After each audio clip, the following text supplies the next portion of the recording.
It's Tuesday, April 26th. This is The Gateway. I'm Wayne Pratt. Midwest pork producers are looking for more resources to fight efforts to change how they raise pigs. This is the first time in the history of the world that we have to fight people to feed them. They took the drastic step of reducing guaranteed money for advertising in hopes they might get more money for lobbying. St. Louis Public Radio's Jonathan Ahl will have that story in just a few minutes. St. Louis has released guidelines on spending money from the American Rescue Plan. The city's roadmap to economic justice provides details on Mayor Tashara Jones's previous announcement to pump $150 million of the city's remaining COVID relief money into North St. Louis. The plan includes supporting small businesses while investing in affordable housing. It also starts work on eliminating the racial wealth gap. Mayor Jones says lifting neighborhoods out of poverty will make the city, quote, strong and safer across racial lines and zip codes. Jones will be a guest today on St. Louis on the Air, which begins at noon on St. Louis Public Radio. The Missouri House has passed a bill creating liabilities for employers requiring vaccines.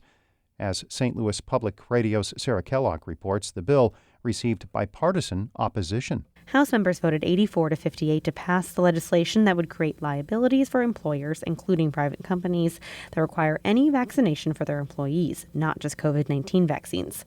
Employers requiring a vaccination as a condition of employment would be liable for any injuries or damages stemming from getting said vaccines.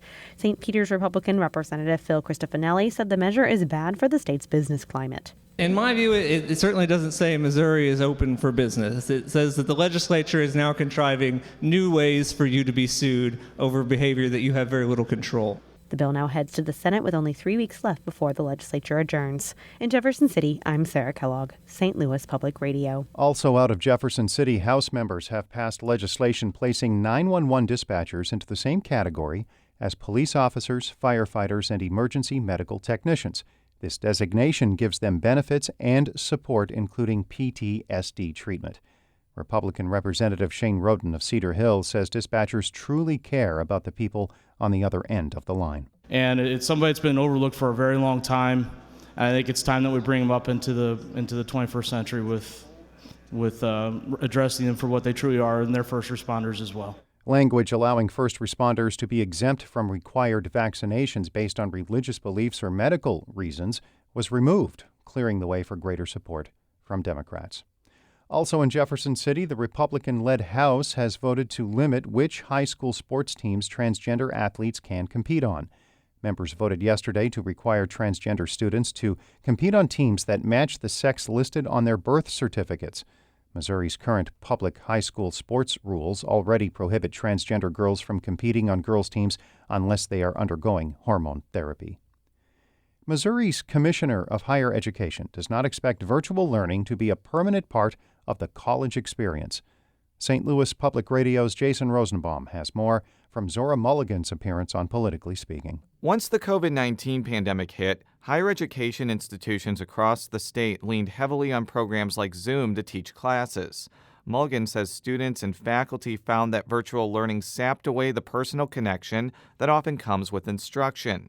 Mulligan did add, though, that there are some ways colleges and universities can use technology to make things more convenient. An example is from a friend who works at Ozarks Technical Community College down in Springfield, and she noted that they used to require people to come in for advising appointments, even if that meant finding a babysitter and driving in from Fordland.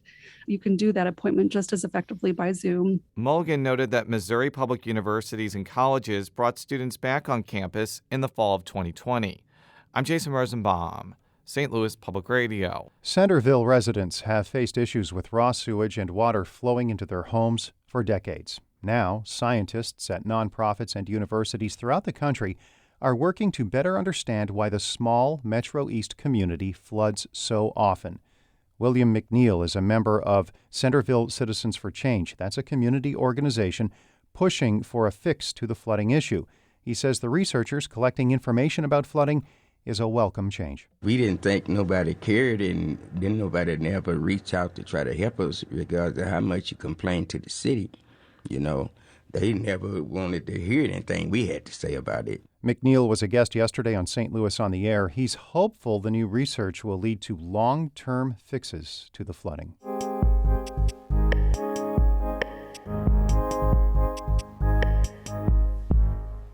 Pork producers are feeling threatened by attempts to change the way they raise pigs. That's led to a surprising move. They are reducing the amount of money they automatically give to the Pork Checkoff, the industry's fund for marketing, education, and research. St. Louis Public Radio's Jonathan Ahl reports on the gamble. Back in 2018, California voters passed a ballot measure that shook much of the pork industry. It created animal production space requirements. That means any pork sold in the state has to be from an operation that doesn't confine its pigs to small spaces. That would eliminate most pigs raised in the Midwest, but not all of them. About a dozen small pigs are running around a fenced area on DL Farms near Bland in south central Missouri. Dave Busby, the D in DL, only raises about 24 pigs a year during warm weather months. He says he works hard to make sure his pigs have it good. I'll get in here with them and sit with them for a while, and they'll come up and talk. I can't imagine if I was a pig, where could you have what they have here? Especially when I open it up and they get to roam a whole lot more. You get to see sides of them that I don't think you'd see at all in a CAFO. A CAFO is a concentrated animal feeding operation where pigs, cows, or chickens are kept in climate-controlled stalls with almost no room to move. It's how most meat is produced in the U.S., and what makes it both cheap at the grocery store and profitable for producers. Opponents of CAFOs are using state laws, ballot measures, and legal challenges to try and stop it.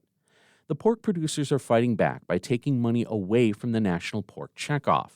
That's a fund made up of a small percentage of every pound of ham, bacon, and chops produced in the U.S.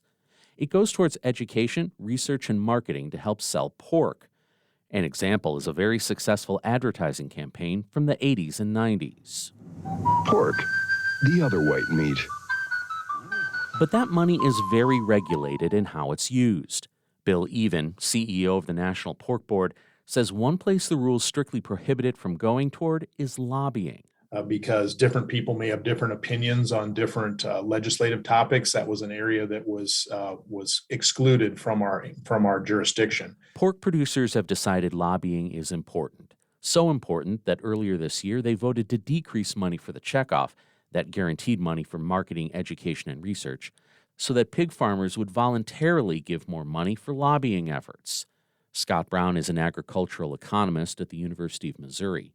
He says pork producers see a big need to protect against efforts to change their industry. Rarely in the past did we ever have a situation where you had an industry that was feeling like those from the outside were dictating how their industry should produce a product. And we're seeing a lot more of that today. Less advertising in exchange for the possibility of more lobbying is good news for some producers. This is the first time in the history of the world that we have to fight people to feed them. Scott Hayes is a hog farmer in northeast Missouri near Hannibal.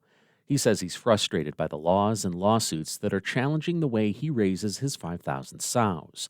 Fighting back against what he calls ridiculous rules should be the industry's top priority. That's where we need, producer money to be spent, to guard what we do, and so that we can continue to provide a safe, wholesome product for consumers.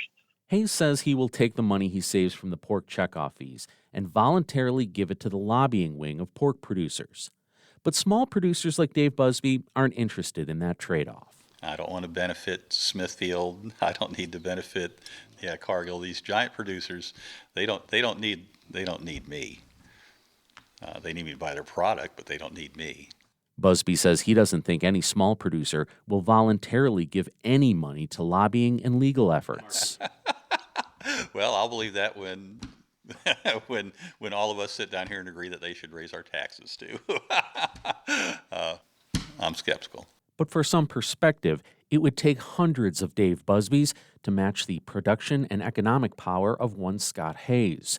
There aren't many small producers, and the large ones who want more money for lobbying could make it a well-funded endeavor. In Rolla, I'm Jonathan Ahl, St. Louis Public Radio. The story was produced in partnership with Harvest Public Media, a collaboration of public media newsrooms throughout the Midwest, including St. Louis Public Radio. It reports on agriculture. Shula Newman is the executive editor of St. Louis Public Radio. We are a listener-supported service of the University of Missouri-St. Louis. Music by Ryan McNeely of Adult Fur. I'm Wayne Pratt. This has been The Gateway.